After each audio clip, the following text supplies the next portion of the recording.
दोस्तों नमस्कार। मैं हितेंद्र प्रभु, हितेंद्र मनोमंथन चैनल पर मैं आपका हार्दिक स्वागत करता हूं। दोस्तों, आज हम एक बहुत ही विशेष टॉपिक के ऊपर बात करने जा रहे हैं। इसे आप ध्यान से सुनिएगा। हो सकता है केवल 36 मिनट में आपका भाग्य बदल सकता है, और ये सत्य है। ये बात बहुत ही अच्छी, अगर आप ध्यान से सुनोगे तो मुझे उम्मीद है कि आपके जीवन में बहुत ही सुख शांति आ सकती है। मैंने गुरुजी वसंत विजय जी से ये सीखा हुआ है और उनसे ये जाना है। जो उन्होंने कहा वही बात मैं आपसे आप तक पहुंचाने का प्रयत्न करता हूं। तो चलिए सीधे बातों की शुरुआत करते हैं। देखिए दोस्तों, वास्तु पुरुष हम सभी लोग जानते हैं कि वास्तु क्या है, और हम में से कई लोग वास्तु शांति भी कराते हैं अपने घर में। लेकिन ये बहुत कम लोग जानते हैं कि वास्तु पूरे साल भर में 365 दिन में केवल 8 दिन जगते हैं और बाकी के दिनों में वो केवल सोए रहते हैं। लेकिन ये हमारी खुशी की बात है कि इस वक्त जो दिनांक को वास्तु देवता जागृत हो रहे हैं, वो 36 मिनट के लिए जागृत हो रहे हैं हमारे घर के अंदर। और 36 मिनट में वो पूरा जायजा लगा लेंगे कि हमने उनकी कितनी पूजा की है साल भर, या कितनी पूजा कर रहे हैं। ये सब वो देखेंगे। अगर इस समय के दरमियान ये जो केवल 36 मिनट जो मिली है हमें, उस दिन अगर केवल 36 मिनट अगर आप पूजा कर लेते हो, जो जिस तरह से मैं बताता हूँ बहुत ही सामान्य तरीके से पूजन करना है, तो वास्तु देवता आपका पूजन को ग्रहण करेगा। और आपके जीवन में जो भी समस्या होगी, पैसे से संबंधित, स्वास्थ्य से संबंधित, तरक्की से संबंधित, बच्चों से संबंधित, या घर में कोई क्लेश हो रहा है, लड़ाई झगड़े हो रहे हैं, शत्रु परेशान कर रहे हैं, घर में आपको सफलता नहीं मिल रही है, आप बहुत मेहनत करते हो लेकिन सफल नहीं हो पा रहे हो, इस तरह से टोटल 148 प्रकार की जो समस्या है, उस समस्या को हल करने का ये दिन है। अतः आप इसे ध्यान से सुने। मैं आपको सबसे पहले दिनांक बता देता हूं। 23 अगस्त यानी इस साल की 23 अगस्त को सवेरे 7:20 से 8 बजे तक, ये जो आपने समय लिया है मॉर्निंग 7 to 8, यानी अप्रोक्स 40 मिनट्स हम पकड़ लिए हैं। 36 मिनट का मुहूर्त है, बट हम 7:20 से लेकर 8 बजे तक पूजन का ये कार्यक्रम रखते हैं। उसमें आपने जो करना है बहुत सिंपल तरीके से मैं आपको समझा देता हूं, उसमें कोई हेजिटेट होने की जरूरत नहीं है।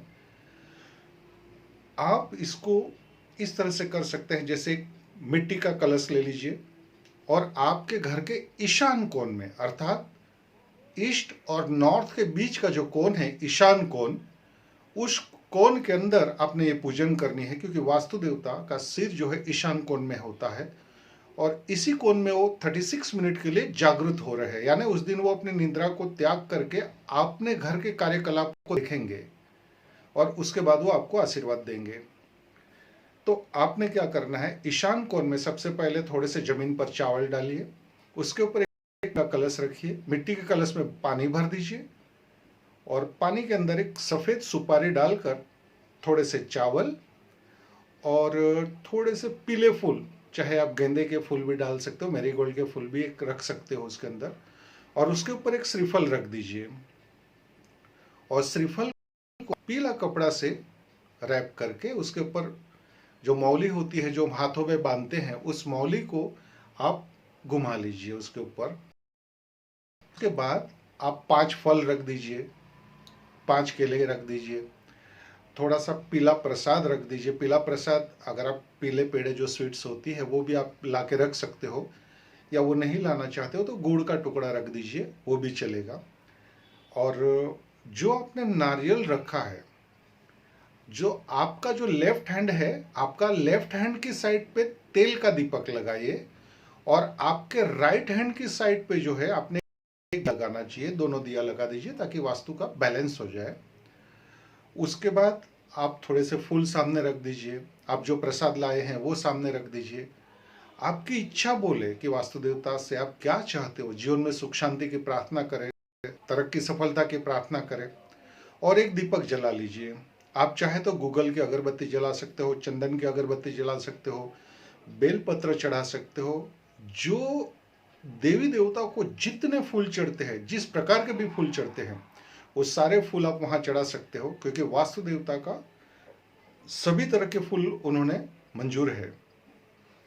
अब ये हो जाने के बाद ये जो पूजन है आपने ये 7:20 यानी 7:20 से ही शुरू कर देना है, उसके पहले नहीं करना है। उसके पहले आपने सारी तैयारी करनी है। जैसे ही 7:20 हुआ कि आपको ये पूजन शुरू करना है, और पूजन करते हुए जो मंत्र मैं बोल रहा हूं वो कंटिन्यूस आप बोलते रहिए। ओम वास्तु पुरुषाय नमः, सबसे सिंपल मंत्र है। ओम वास्तु पुरुषाय नमः, ये मंत्र आपको कंटिन्यूस बोलते रहना है हर पूजन करते हुए। और जब आपका पूजन सब कुछ तैयार हो जाए, कलश लग जाए, नारियल बैठा दे, पीला कपड़ा बांध लीजिए, मिठाई रख दीजिए, तेल का और घी का दीपक जला दीजिए, और उसके बाद और एक छोटा सा मिट्टी का जो है ना कलश लीजिए, एकदम छोटा सा, उसमें पानी रखिए आप, और वो वास्तु देवता को पीने के लिए रखिए। और बाद में अगर आप संभव हो तो एक मीठा पान भी चढ़ा सकते हो। मीठा पान नहीं है तो आप पान का पत्ते को धोकर वहां रख सकते हो, और उसके ऊपर जो है आप बड़ी सौंफ आदि रख सकते हो सके तो अगली रात को ही आप मीठा पान लाकर रख देंगे, वो पान भी वहां रखेंगे तो चलेगा। अब जैसे आपका पूजन खत्म होता है, मतलब आपने जो पूजन की तैयारी की है वो समझिए 15-20 मिनट में हो गई है, अभी भी आपके पास 15 मिनट बचा है, तो वो 15 मिनट आप एक पीले आसन पर बैठकर, या आपके पास जो भी आसन उपलब्ध हो उस आसन को लेकर आप उसके ऊपर बैठिए, लेकिन आपका मुंह परफेक्ट ईशान कोण में ही होना चाहिए, यानी नॉर्थ और ईस्ट का जो बीच का कोना है वहीं पर आपका मुंह फेस करना चाहिए, क्योंकि वास्तु देवता वहीं से जागरूक हो गए। और देखिए, मैं आपको एक खास बात बताना चाहता हूं। अगर पूजन करते करते आपके रोंगटे खड़े हो जाए या आपको एक प्रकार का एक वाइब्रेशन आ जाए, तो समझ लीजिएगा कि वास्तु देवता ने आपकी ओर दृष्टि डाली हुई है, आपकी और उनकी दृष्टि एक हुई है। अगर ऐसा नहीं भी हो तो ऐसा मत समझिएगा कि आपको वास्तु देवता का आशीर्वाद नहीं मिलेगा, बट एक स्पेशल कंडीशन है कि इसमें इस तरह से होता है, तो आप समझिए कि वास्तु देवता का आशीर्वाद आपको जरूर मिला है। अब पूरा जब तक 8 नहीं बजते हैं तब तक आप ओम वास्तु पुरुषाय नमः मंत्र का जप हाथ जोड़कर करते रहिए, शांत चित्त से करते रहिए।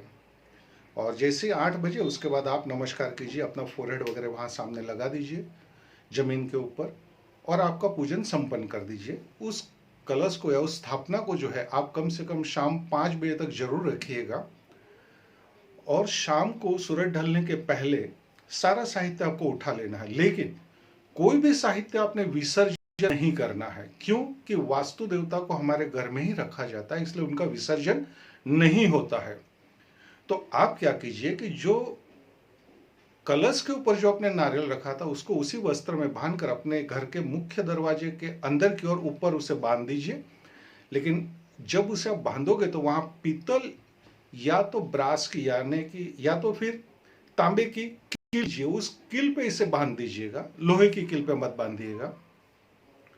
जो पानी है आपका कलश के अंदर, उस पानी को आप थोड़ा सा आपके घर का जो पीने का पानी है उसमें ऐड कर दीजिए। थोड़ा सा पानी आपके घर में छिड़क दीजिए पूरे घर के अंदर, जितने रूम्स है उसके अंदर, और फिर भी पानी बच जाता है तो उसको आपके घर के गमले आदि में आप डाल सकते हो, वो पानी को कहीं फेंकना नहीं है। जो और एक बात मैं बताना भूल गया आपको कि जब आपका पूजन खत्म हो जाए तो आप सुबह नाश्ते में या दोपहर को आप भोजन में जो भी लेते हो वो भी आप उनको चढ़ा सकते हो भोजन के रूप में। जो आप खा रहे हो वही उनको चढ़ा दीजिए, तब भी चलेगा। और भोजन आप थोड़ी देर के बाद, एक 24 मिनट के बाद उस भोजन को आप स्वयं ग्रहण कर सकते हो। पूजन खत्म होने के बाद जो पान था उसे आप ग्रहण कर सकते हो, जो मिठाई रखी है वो आप स्वयं और आपके घर वाले को दे सकते हो, लेकिन पूजन का सारा साहित्य वहीं रहने दीजिए, शाम को ही उठाइए। और पानी को अपने घर में छिड़क दिया। जो कलश है उसको आप चाहे तो यूज कर सकते हो या आप चाहे उसका विसर्जन कर सकते हो, कोई दिक्कत नहीं है। और स्वीट्स वगैरह आप सब लोग खा सकते हो। जो फूल वगैरह है उसका आप विसर्जन कर सकते हो कहीं पे भी, घर के दहलीज पे वगैरह रखिए या दूसरे दिन फिर उसको आप विसर्जन कर सकते हो। मेरा यकीन मानिए दोस्तों, ये जो 36 मिनट का जो मुहूर्त है ये बहुत बड़ा मुहूर्त है, और जो नक्षत्र का और दिन का जो संयोजन बना है वो बहुत अच्छा बना है। तो मैं उम्मीद करता हूँ कि आपको मेरी बात ये समझ में आ गई होगी। आप जरूर ये पूजन कीजिए और जीवन में सुख शांति को पाइए। देखिए, जो आज तक आपने नहीं पाया है वो आने वाले 1 साल में आप जरूर पालोगे, क्योंकि वास्तु देवता जब स्वयं जागृत हो रहे हैं, आपकी पूजन को देख रहे हैं, ये मुहूर्त है उस तरह का। तो इसमें आप ये पूजन कीजिएगा, आपका काम जरूर सफल होगा, जीवन में सुख शांति प्राप्त होगी, मान सम्मान प्राप्त होगा, आपको सफलताएं मिलेगी। जो काम कई दिनों से अटका है वो इन 1 साल के अंदर होने की शुरुआत हो जाएगा। सभी लोग ये पूजन कर सकते हैं। घर में एक जन चाहे तो एक घर में एक जन भी कर सकते हैं, और अधिक लोग भी करना चाहे तो वो भी कर सकते हैं, कोई दिक्कत नहीं है। उम्मीद करता हूँ मेरी बात आपकी समझ में आ गई होगी, लेकिन फिर भी कोई बात यदि समझ में न आई हो तो आप कमेंट बॉक्स में जाकर मुझे कमेंट कीजिएगा, मैं उसका उत्तर देने का प्रयत्न जरूर करूँगा। ओम वास्तु पुरुषाय नमः।